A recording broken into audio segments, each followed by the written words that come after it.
Well, let's get started. Please get comfortable. This is our fifth session. I'm delighted to see you sticking with the Rambam. And we'll have our final session next Tuesday at 7. And then, of course, the exam. So, yeah. And for those of you who just came in, I do have some more books if you need them. We're selling those to benefit the show. We can check on that during the break. There are two areas of inquiry that I guess would be called mysteries if Judaism were something other than Judaism. They are Maaseh Bereshit and Maaseh Merkavah. And we've already spent some time on Maaseh Bereshit. We certainly could spend more. That's the account of creation that's given in Genesis. And the reason it's a problem area that's signaled by the rabbis is because of the issue of how does the infinite and eternal, the timeless God, relate to a world which is full of finite determinations, which has all kinds of beings in it that are limited, which contains all kinds of limitations. How does a non-physical God relate to that which is physical? Maaseh Merkavah is the account of the chariot. The reference, of course, is to Ezekiel's vision, where Ezekiel seems to be telling us that he actually saw God. He hedges it about with all kinds of qualifications, but it's an embarrassment to the rabbis, and that's one of the reasons why they take that as the other big area that one shouldn't teach publicly, but should deal with one-on-one with a talented and well-prepared student who can deal with hints. And such a student, as we understand Maimonides, would be somebody who already knows the problem, already understands the issues, and if you just give him a little bit of a hint, that student will be on the right path and figure it out for himself. We're in a different situation from those people of Talmudic times and rabbinic times. Most of us know the problems. We don't necessarily know the answers. And that's how I justify explaining and spelling out things that Maimonides deals with in a more indirect kind of way. Maaseh Merkavah, you could readily recognize, is the general issue of which Maaseh Bereshit is a special case. That is, Maaseh Merkavah, which looks like the question of how does God reveal himself to a finite intelligence. How could God appear to the eyes of Ezekiel in the worst possible case, the most embarrassing case? If you generalize on that notion, you get the idea, how does the eternal relate to the temporal? How does the absolutely good relate to the not so hot? How does the perfect relate to the imperfect? You can see the problem of evil there, which I promised you we would discuss, and we will discuss tonight. That is, why does a perfect God permit there to be, say, undeserved suffering in the world, or undeserved good fortune for that matter? The problem that's dealt with in the book of Job, both sides of that problem. That's a special case of this scaling down. Sometimes it's called accommodation of the infinite to the finite, of the timeless to the temporal. The problem about revelation. If God is perfect, then it's not just that we couldn't see God's face and live. It's that what God would demand of us would be so much beyond our capabilities that it wouldn't even be specific. We wouldn't even be able to know how to begin how to do God's will. And yet we have commandments which are written in the form of God says this and don't do that and do it this way and don't do it that way. Very specific in many cases, and we'll be dealing with that in our final session. How do the commandments get to be so specific if they are the commandments to us from an infinite being? I think you can see already that it's going to have something to do with our own finitude. But what I wanted to address tonight, in particular, is the problem of evil. That's probably the most notorious difficulty that people have when they start worrying that philosophy makes religion impossible, that the God of the Bible is not accessible or acceptable to a sensitive and intelligent person. The problem of evil is often stated as what's called the Epicurean dilemma. Sometimes it's called a trilemma because you've got three choices. God is all good and all powerful and all knowing, and yet there is evil.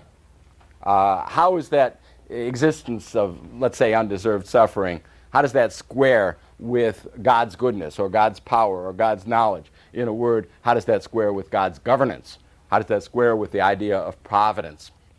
The idea that God guides the world in the appropriate way, the way a wise and powerful and good being would do. And you can see why that's a special case of the problem of God scaling himself down, which is represented schematically by the idea of God being visually apprehended somehow by a prophet like Ezekiel. That's the big issue. And in order to address that issue, there are a couple of things that Maimonides has to do. The first of them, which he tries to get out of the way fairly early on in part 3 of the guide, is to make it clear to people that just as one shouldn't be anthropomorphic in one's thinking about God, one shouldn't think of God as another person, only more so one shouldn't be anthropocentric. One shouldn't think it's all about us, which is almost as bad as thinking it's all about me. You know how the fella said, God helps total strangers, so why doesn't he help me? That's the kind of self-centeredness that Maimonides wants to get out of the way. And he does it by way of a kind of radical claim. He says, and this will shock many people, I think, he says, you know, the idea that we can know what the general purpose of existence is a false idea.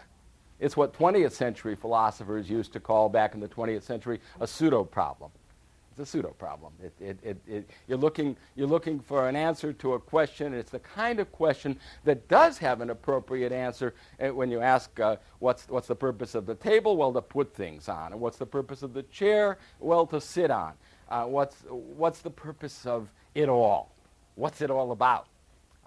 That's the kind of question that Maimonides thinks is an inappropriate kind of question, and he thinks that trying to answer that kind of question has led many people astray, particularly because it's very natural for people to try and answer that question in an anthropocentric kind of way. It's all about us. The world exists for the sake of mankind, and man, they go on to say, if they're theists, exists in order to worship God. Well, Maimonides unwinds and unravels that whole business. God does not need us to worship him. God is perfect, and God is absolute, and God is infinite, and it doesn't make any difference. What difference does it make? As it says in the book of Job, what difference does it make to God? It doesn't make any difference. It can't make any difference. It's not about our trying to please God, nor does the world exist for our sake. And I've already spelled out for you the argument that Maimonides uses to show that a theist can't really accept the notion that the world exists for our sake, because if it did, there would be all kinds of things that we don't use and that don't relate to us at all, or, as he argues, that are nobler and better in existence than we are, that would be subordinated to us. He thinks the heavens, for example, are nobler and better than we are. Are you going to say, and if you want to see that depart from his cosmology a little bit, he thinks the heavens are nobler and better than we are because they have these perfect bodies and these angelic minds running them. But you can see the same argument in a different way in a modern cosmology, because you can say there are worlds out there. There are galaxies, right? There are galaxies. There are as many galaxies in the world. A galaxy is billions and billions of stars. Each galaxy looks like a little star to us. A little milky star. But each of those galaxies has as many stars in it as there are in our own galaxy, the Milky Way. They all exist for our sake? Not very likely. You know, that's the kind of reasoning that you could do if you wanted to update Maimonides' argument about the heavens being nobler than we are. And it's silly to say that they look for our sake, that they exist for our sake.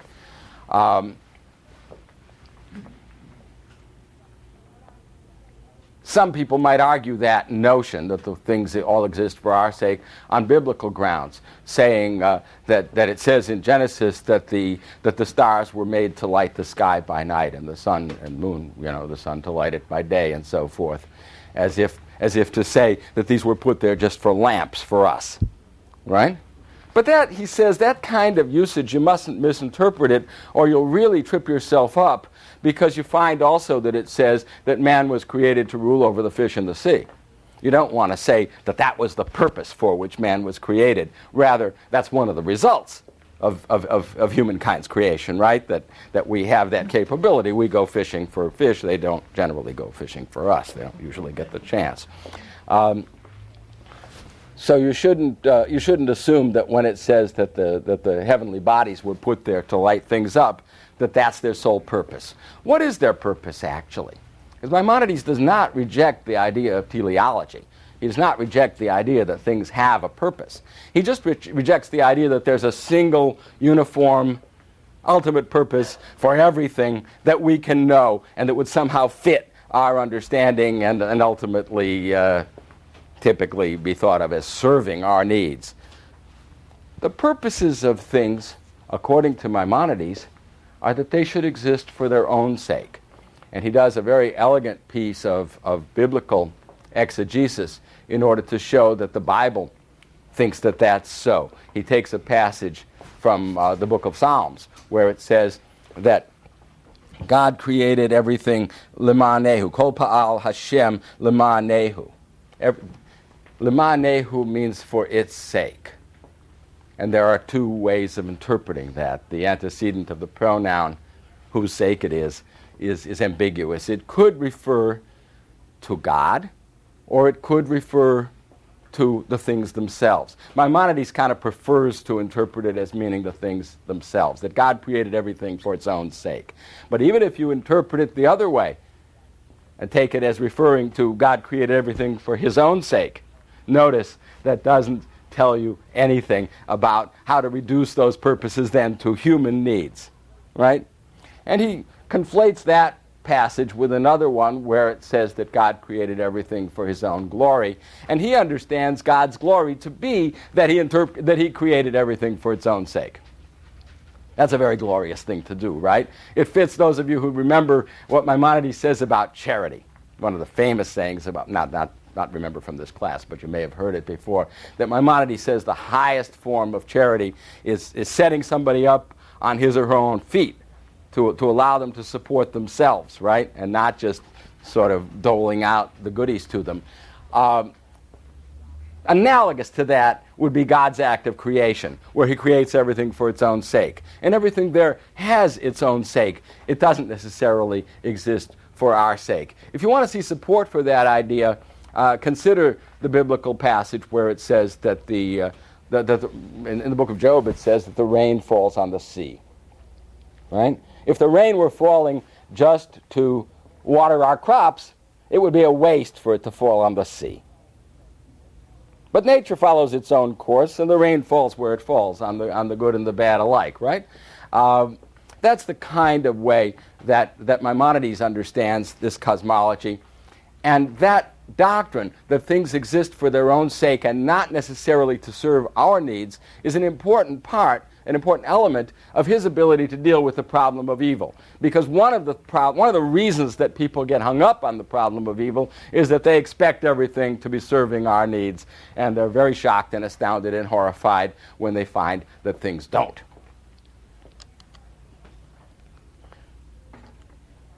The second sort of problem that leads people to fall into the notion of the problem of evil and to think that that problem is insuperable unless you get rid of divine wisdom or divine generosity or divine power, or in a word, summing up all three, unless you get rid of divine governance, right?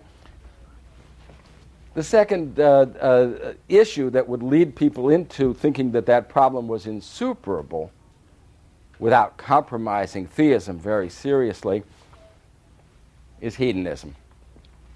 Not only do people think that everything should exist for their own sake, but they think that everything should exist for their own pleasure. And he You could see that right away from the fact that the issue was posed by Epicurus, who was one of the great hedonist philosophers of the 4th century BC, one of the great hedonist philosophers of all time. He's the one who posed the problem, and he posed it in terms of pain and unnecessary pain and so forth. He was using a hedonic standard. He was judging whether life was worthwhile or not by whether it was pleasurable enough or too painful.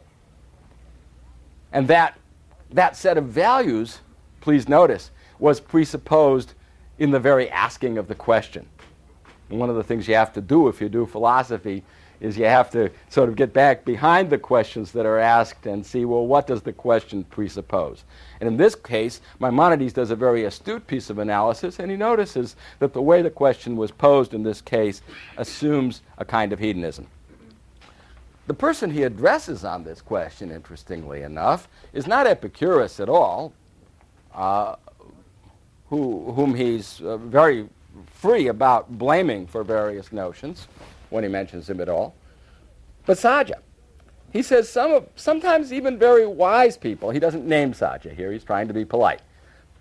Sometimes even very wise people get hooked by the idea that pains outweigh pleasures in this life. Pains outweigh pleasures in this life. And that leads them into very strange positions. Now Saja, of course, did not deny God's power or God's knowledge or God's goodness. So what did he do if he thought, as he did, he picked up the idea from an Epicurean Islamic philosopher named Razi, who was a great physician, predecessor of Maimonides, 10th century. How did he deal with the problem? Because he wasn't going to give up theism. What he did, believed in recompense, manifest from the facts of physiology, from the observation of life, that suffering is always going to dominate people. No matter how good it is, it's going to ultimately decay and rot. Entropy is going to win over energy, as we would put it in our terms. It's always downhill, and because of that, God has a moral obligation to make it up to the innocents who have suffered, also to the wicked people who have benefited unduly in the hereafter. And that's how Saja actually infers philosophically that there's a heaven and a hell. Because God is morally obliged to execute justice, and justice has not been done in this life, and nobody could pretend that it is. That's Saja's argument, and Maimonides thinks that Saja has fallen for an Epicurean false assumption. The false assumption being that one should weigh up the quality of life and the goodness or badness of life based on the predominance of pleasure over pain or pain over pleasure. He has unwittingly fallen into Razi's Epicurean way of thinking. Now, Maimonides himself doesn't think that Saja was wrong to suppose that pleasures are basically good and that pains are basically evil. Maimonides, as you know, is a physician, and he spends a lot of time when he's not fighting death, he's fighting pain. He's fighting illness to the best of his ability with the technology and the health science that was available in his time. He knows that pains are evils on the face of it, and he knows that pleasures are goods on the face of it. But he doesn't think that that's the ultimate standard by which life should be judged. And in order to know what the ultimate standard by which life should be judged is, you've got to have in mind what the purpose of our life is. And the question about what the purpose of our life is a very different question from the question of what the purpose of the whole universe is. We already know that it's stupid to think that the universe exists to serve us, and it's foolish to go looking for the general purpose of the universe at all. But the idea that each species has its own purpose is something that we should accept. And the idea in the case of the biological species, other than ourselves, would be that they perpetuate their kind. You can see them doing that as they struggle to live and survive and eat and reproduce and multiply exactly as the Torah says that they should. These are the things that we can observe those things to do. But in the case of humanity, we have those higher goals that we were talking about when we studied Maimonides' ethics. We have the need to perfect our character, and on the base of that character, to build our spiritual and intellectual understanding so that we can perfect that in terms of which we are like God, to become closer to God, to know God, to become more like God, and to become more perfect. Those goals are distinctively human, and they are our goals, and what we need to do is measure the worth of existence against those goals. That's the standard you should use, and that's the reason why Maimonides is sensitive to the fact that Sajja has fallen into an Epicurean sort of assumption. And to give Sajja a break here, Sajja is not perfectly consistent about this, but Sajja knows very well that those are our goal. So in other places, he does not use that assumption about pleasures and pains, and when Sajja, for example, deals with the book of Job, he treats Job's experience of God, when God reveals himself in the storm wind and speaks to him directly, he treats that experience as something that you can't say that it justifies the suffering. The loss of his children and all that he had, the physical suffering, it's not like it was made up to him, like some lawyer went and sued God and got it all back. But the idea that the life, with all its goods and bads, was worth the candle, that all of that pleasure and pain, all of that experience, all of that hardship was worth undergoing for the sake of, certainly not the guarantee, but the chance to have this direct encounter with God, which is represented poetically in the book of Job, when God speaks to Job from the storm wind. That was worthwhile. That was worthwhile. Now, Maimonides doesn't think that Sajja was right in supposing that pains outweigh pleasures in this life. And he doesn't think that the doctrine of recompense is sound doctrine at all. Let me tell you about the pleasures and pains first, and then about the doctrine of recompense.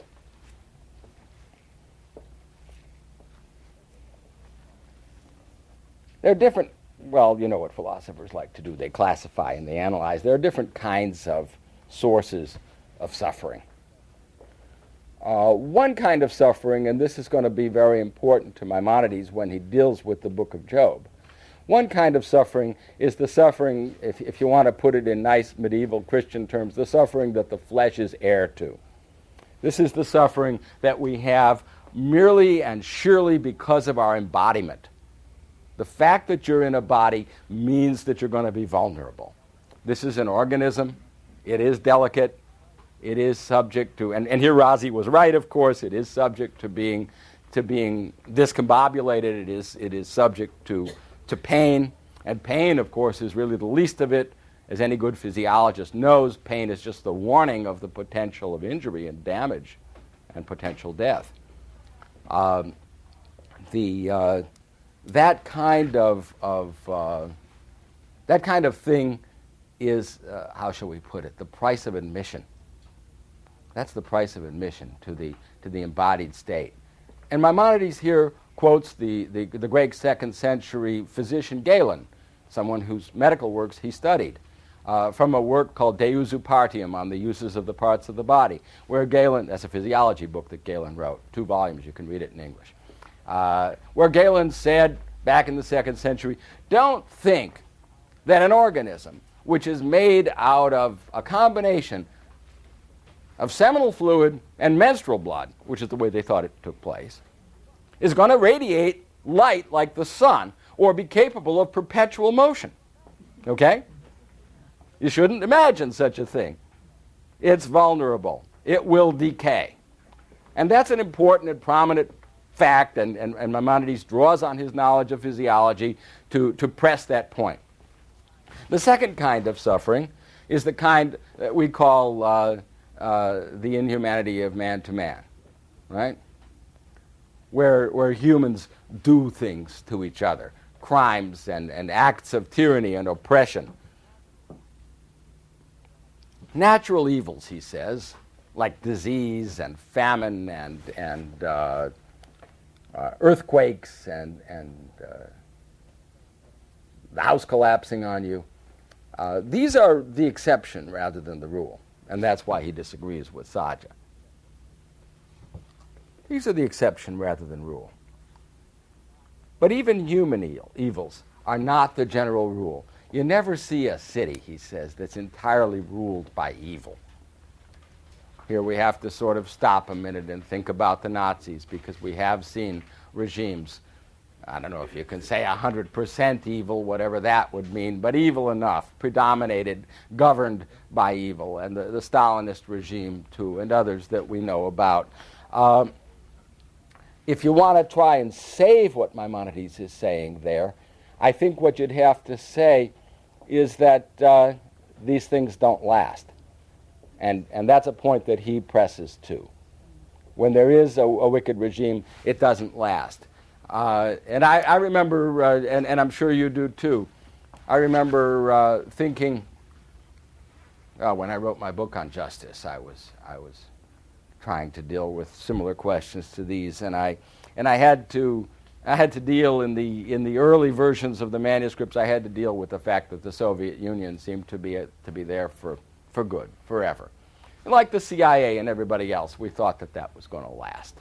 And I had to revise the book in the course of my work on it because it didn't last. And there's a good Platonic sort of reason why, which is that evil tends to undermine itself. It tends to corrode. It tends to dissension. The lack of integration in a society leads to political instability. The aggressiveness of a oppressive state leads others to come in and attack it. So there is a way of qualifying but saving what Maimonides is saying here. On the whole, crime and oppression are the exception rather than the rule. That's his claim. The third kind of evil that he wants us to consider is those that we suffer by our own doing. He quotes Malachi, words that have become so common that we don't normally attribute them. You brought this on yourself. Malachi says that. If you want the reference, it's, I just had it here, 1:9. Malachi chapter 1, verse 9. Right? You brought this on yourself. And these are things where he says people are not averse to complaining about such things, but very often it's their own fault. One shouldn't take a kind of smug satisfaction in that kind of remark, but it's an important enough point to be made prophetically. Why? Because that's part of the working of divine justice, as we saw in the case of Pharaoh, right? He brought about his own destruction. He had the free choice, and he limited his choices further and further. You remember when we were talking about Pharaoh, to the point where he really couldn't reverse himself any longer, and that was the vehicle of his own destruction. He was the cause of his own destruction.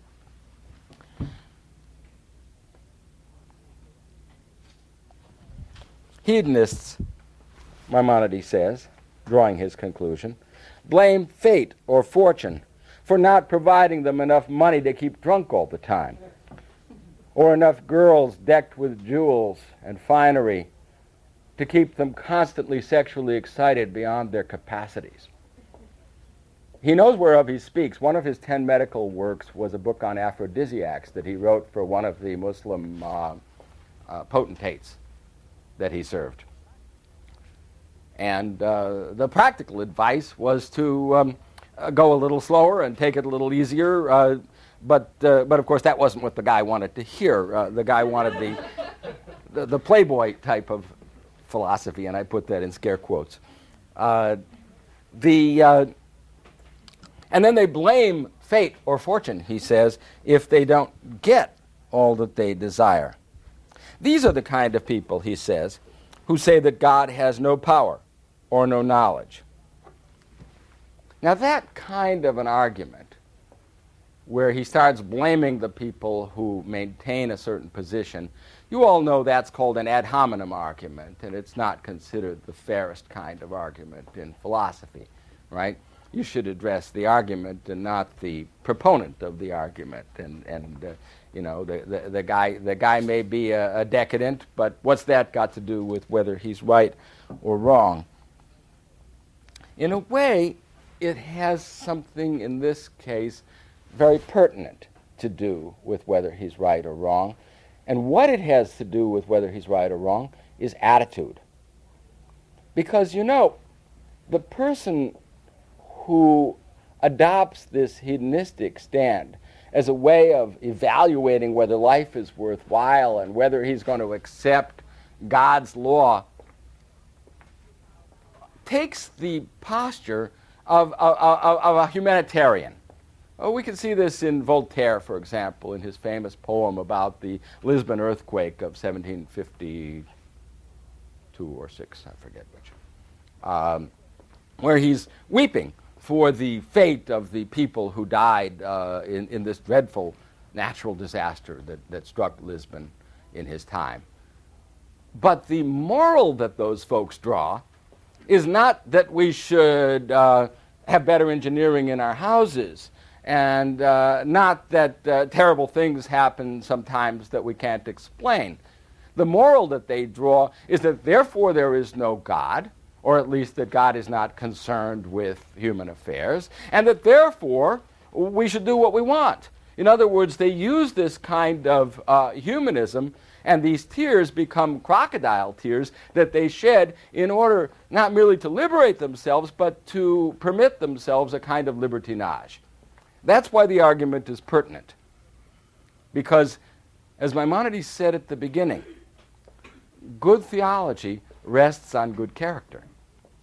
And if you have the attitude that you want to sort of wriggle out from under any kind of sense of duty or any kind of sense of strictures, you'll find a way to do it. And if you have the attitude of trying to find the wisdom in creation, you'll also find a way to do it.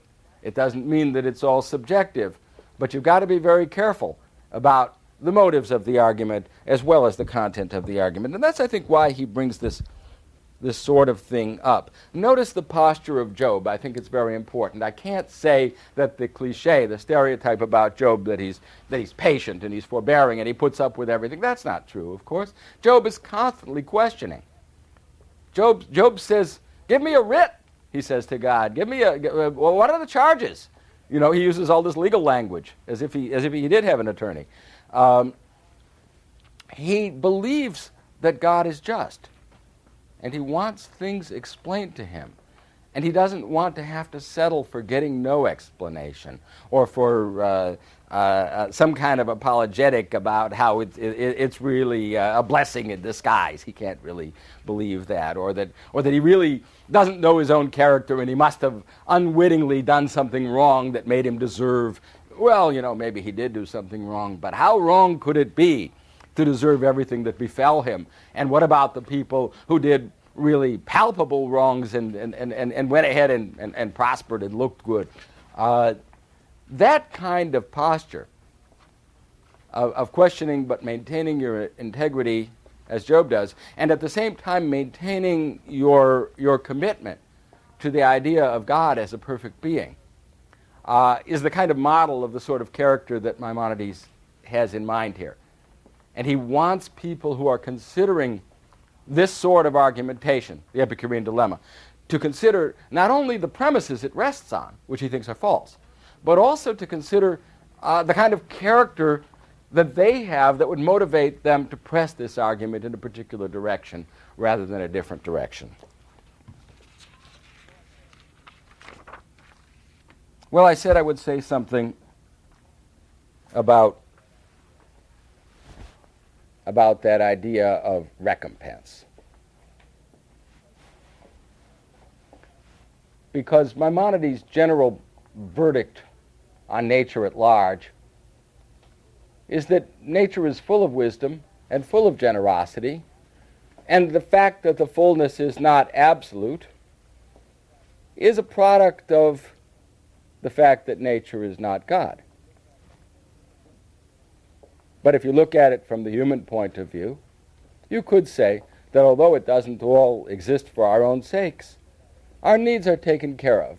And Maimonides argues that our needs are taken care of in proportion to the exigency of the need.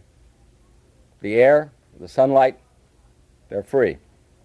Water, a little scarcer. Food, a little harder to get. These are, by the way, Epicurean arguments, interestingly enough. Remember the dictum of Pirkei Avot, who is wise, he who learns from all men. Having denounced Epicurus earlier on, he goes back and uses what is wise in his eyes in Epicurus' philosophy. Simple food, easily gotten. You want fancy food, it's going to cost you. What do you really need? If you confine your needs to natural requirements and don't expand them by constantly titillating and feeding and satiating and oversatiating your appetites, you'll find that you can get what you need for the most part. It's a good Epicurean argument. People think they need fancy clothes, jewel-encrusted kitchen utensils, so forth. That's his example. I was in the Topkapi Sarai in 1970 in the palace of the Ottoman Sultans, and they have a tea set that's made out of emeralds. The emeralds are set. I don't mean it's decorated with emeralds. It's made out of emeralds. Set. Have you seen it? Set in gold. Yeah, it is gorgeous. But you and I can get along without it. And the Ottoman Sultans probably don't need it, and it didn't help their regime to last any longer that they had it. That's the kind of thing he has in mind. If you want to put a slogan on that, the best things in life are free. The issue of recompense. The biblical doctrine enunciated in the Talmud in Brachot, and here I think his handling of the Talmud is really interesting. The rabbinic doctrine is that in certain cases, God loves a person so much that he subjects that person to extra sufferings in order to be able to recompense that person in the hereafter. Because after all, it would be unfair, to give that person more. Somebody else might have deserved the same. Now that doctrine of the rabbis in the Talmud was enunciated in order to explain the sufferings of the people of Israel. And you can see many times when it's enunciated, it has that kind of context. For example, they say that that the person who's making flax, you know how you make flax, you take the plant and you put it in something called a break, which is called a break because it breaks it in half, and then it breaks it again, it breaks it again. But the man who's making the flax always breaks the best fibers, right? And similarly, they have many other analogies of that. And you could see what they were getting at, and probably that was in a polemical sort of context where maybe Christian people, well, not maybe, the Christian people were saying, God has abandoned the Jews, they have been false, and that we're the new covenant, and they're the old covenant, the church is a young woman, and the synagogue is an old hag. You've seen the iconography if you spend enough time in art museums. And they're saying, no, that's not right. The suffering is not a punishment. It's not an abandonment. God's covenant with us still holds, and we've been chosen for these sufferings. So you can see how they came to that doctrine. But Maimonides rejects the doctrine. He categorically rejects it. He says it's not a biblical view, and it's not true. It's not that it's not true because it's not a biblical view, but it's neither. It's neither true nor biblical. And he interprets the passages where that notion of God selecting people for, it's called Yesurei Ahava, the sufferings of love, in order that they can be recompensed in the hereafter. He says that would make God unjust. It would violate one of the central axioms of the Torah, that God is perfect in all his works, and it's completely unacceptable. He says sometimes this notion is confused with the notion of trial. And he takes all the instances where the notion of trial is used God tested Abraham, God tested Job. He takes all the occasions, there are I think 6 of them, where the notion of trial is used in the Torah, and he shows that none of them involve the idea of submitting somebody to sufferings that he didn't deserve in order to be able to make it up to him afterwards. In the case of Abraham, and when Abraham is tried, you know, it's when he's asked to offer his son Isaac up on an altar. He says that trial is not an experiment by which God expects to learn something that he didn't already know, but on the contrary, it's a trial in the sense that a person performs an experiment in order to demonstrate something, as one might perform an experiment for a class in order to demonstrate a certain principle of chemistry. All right? A trial in that sense. An experiment in the sense of not the experimenter finding out, but the experimenter showing, in this case, to the world what the height of poverty, what the height of piety would look like. Thank you.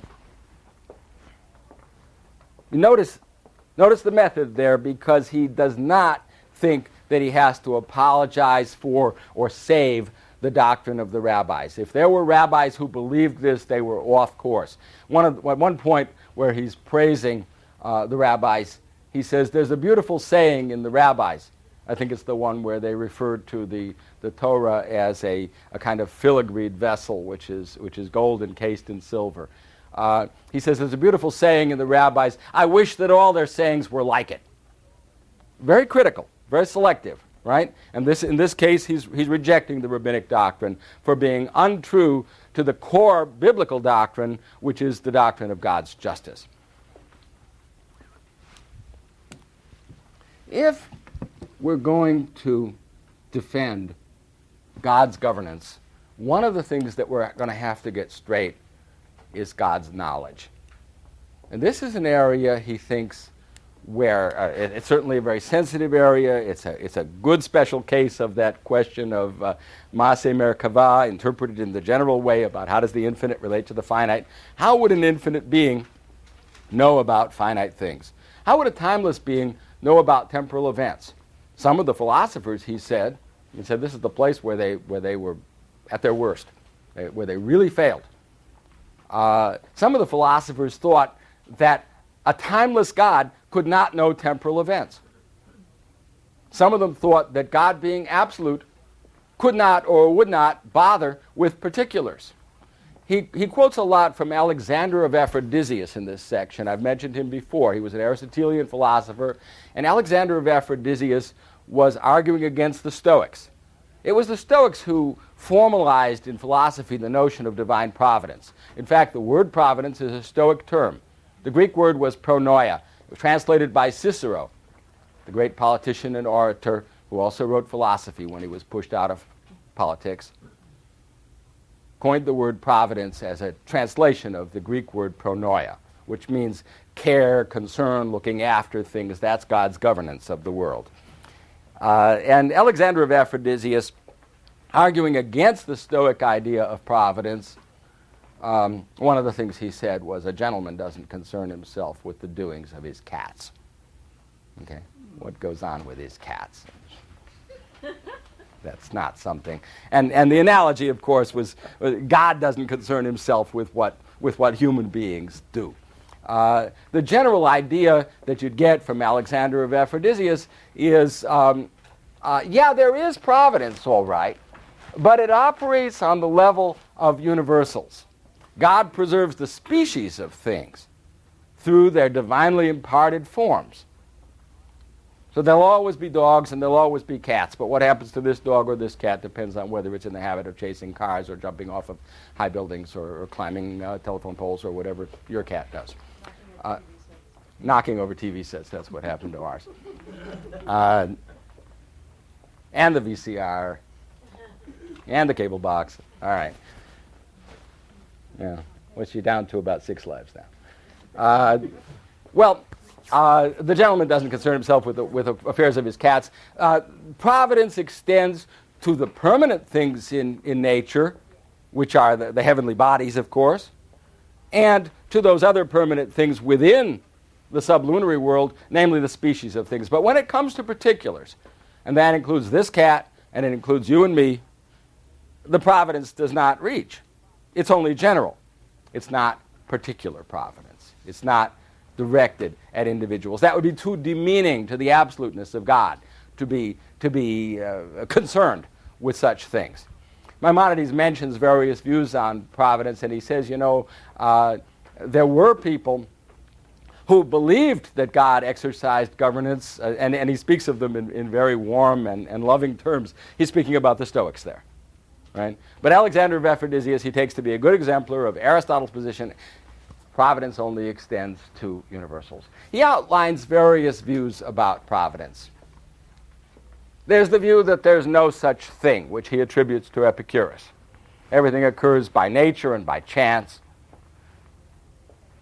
There's the view of the Aristotelians, that there is such a thing as providence, but it only extends to universals. There's the view of the Asherite philosophers, the theologians of the Kalam, all right, Muslim theologians who thought that God not only watches the fall of the sparrow, but controls every motion of its wings and everything else. We talked about them when we were studying Kalam, right? God creates and recreates every atom at every instant, and God, the whole world is like a big marionette show. God is really pulling all the strings and doing it all. There's the Mu'tazilite view, another brand of Kalam. These are the people who think that they were considered kind of Pollyannas in the Middle Ages. They consider that everything is a product of God's justice. And he thinks that they go off the deep end, right? His case about it is that it's rare. Their case about it is that there must have been some reason for it. There must have been something in the divine economy of justice why this infant had to be born deformed. Doesn't make any sense to Maimonides any more than the Asherite view does, that God is controlling everything and that justice doesn't matter and you can't hold God accountable. He says you can understand why the people who held those views went to those extremes. The Asherites were trying to defend God's power and God's absoluteness. The Mu'tazilites were trying to defend God's justice. The Aristotelians were trying to defend God's transcendence, right? God would be above all that. The biblical view, he says, now you got to read this part very, very carefully, because he differentiates his own view within the biblical view, but he doesn't identify his view with the biblical view. The biblical view is that everything is deserved, on the human level at least, and there is particular providence, and God does govern everything. And he quotes the rabbis to the effect that there's no sin, there's no death without sin, and no suffering without deserving. But his own view, he says, is that the nexus between God and the human individual is established, as you know, by the mind. And those who have spiritual connection with God are cared for directly and individually. Now, this is a view that's very, very commonly misinterpreted, in my opinion. I think that there are some people who think that this happens magically, and if you have this sort of spiritual communion with God, you're going to be protected. It's that sort of notion like you can't die when you're praying, or you can't die on Sabbath, or something like that, right? There's a kind of magical interpretation of this view. That's not what he's saying. What he's saying, if you remember the standard by which you're supposed to measure whether you're really succeeding or really failing, it was that very contact with God. It's not that you can't ever get sick if you're intellectually and spiritually in touch with God. You can get sick the same as anybody else could get sick. But divine providence has reached you on that level and made that much more of a success of your life. It doesn't have to do with your income or your hedonic state of pleasure or pain. It has to do with whether you're in touch with God. That's how he interprets the book of Job. That's how he interprets life in general. That's how he interprets providence. And he makes a little interesting remark. This is the other kind of ad hominem, not the abusive kind, but the dialectical kind. He says, those Aristotelian philosophers should have known that, because they, of all people, should remember that it was Aristotle who taught us that universals, in and of themselves, don't exist. There is no such thing as man or dog or cat. There's Reva, and there's me, right? There's individual humans. So if there is a species, it's only because those individuals exist. So when an Aristotelian philosopher says that God's providence extends below the sphere of the moon only to universals, he's departing from the doctrine of Aristotle, because there aren't any universals. There's only you and me and the lamppost. All right? And God's providence extends to us through and thus to the extent that we are in touch with God intellectually. What about that issue of our vulnerability? That's a prevailing and persistent theme, isn't it? I said, okay, you could be in touch with God, but you could still catch the flu, or worse. That vulnerability is not going to go away. I've already mentioned the evaluative stance he takes about it, that it's worth the candle, that the suffering is worthwhile if we have, through our embodiment, the chance to make that intellectual leap and to be in some kind of contact with the divine.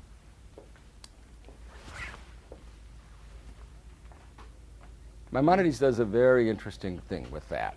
And he does it by way of explaining two biblical passages.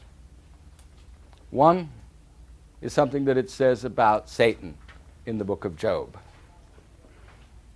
In the book of Job, you know, right when God is deciding to give Job into Satan's hands, it says that Job used to, it presents it like a kind of a meeting, where here's God presented as a royal figure, and he's having his various counselors in. And the various counselors in that book are called B'nai Elohim, the children of the divine. And it says, and amongst them, in their midst, came the Satan. Now, Sadja had already argued at great length that the Satan was not some fallen angel. He thinks that that's a self-contradictory notion. Sadja had already made that point. And in fact, if you go back to the Talmud, and here Maimonides treats the Talmud with great deference and respect, the Talmud, many of the rabbis in the Talmud thought that Job was a fictional character, and Maimonides seems to agree with them. That doesn't mean that things like that, namely undeserved suffering, couldn't happen. Of course they happen. And that's what the thought experiment of the book is supposed to deal with, and the poetry and the dialogue and so forth that the story sets up. But in that context, many of the rabbis of the Talmud argue that Satan is sin or Satan is death. It's an allegorical figure. It's not regarded in Jewish tradition as an angel, let alone a fallen angel. And Maimonides says, you could go along with the idea that it was sin, except for the fact that the Torah just told you that Job didn't have any sins, right? He was a good man. He was perfect. That was the whole problem, right? He suffered and he didn't deserve it. And yet, the Satan would seem to represent his vulnerability. The etymology of the Hebrew term means opposition, and would thus suggest that idea of vulnerability. Maimonides identifies the Satan with embodiment. And he makes a point about our embodiment that I think is very important and very worth remembering. And that's a point that he makes by referring to another biblical passage, two in fact, which he pairs. Two passages from the book of Proverbs. Embodiment is figured in the book of Proverbs, he says.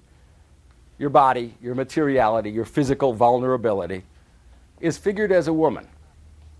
And in two different passages in the book of Proverbs, that woman has a very different kind of character. In Proverbs 7, she's the married harlot who takes on all different lovers. Why? Because the matter that your body is made out of can have all different characteristics, forms they're called in Aristotelian philosophy. All right? So he takes that embodiment to be the married harlot of Proverbs 7, the principle of vulnerability and the explanation of evil. She's not one of the principles of the universe, and thus she's not described as one of the children of the divine, but she comes along with them. She's concomitant with them, right? Because in order to create anything, there has to be some otherness and some difference and thus some materiality and some embodiment, which is going to make those creatures finite and vulnerable. But the other passage, which he also applies to the understanding of matter and body, is the one that we say every Friday night. Proverbs 31, about the Eshet Chayil, the good woman.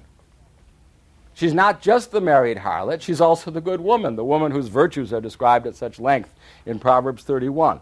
Why? Well, comes back to character again. It's your body. It depends on how you use it. It can be a principle of strength or a principle of weakness in terms of your character. In terms of exposure to other things like the flu, it's going to be a principle of vulnerability, but it's also the possibility of individuation, and through individuation, of making contact with the divine. Right?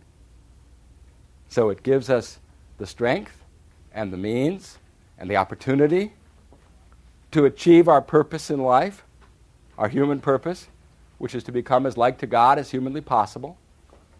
And it gives us our vulnerability, some of which we can overcome, whether by medicine or by character building, and some of which we cannot, because that's the price of finitude. That's the concomitant of God's creating anything at all. I think I should stop there.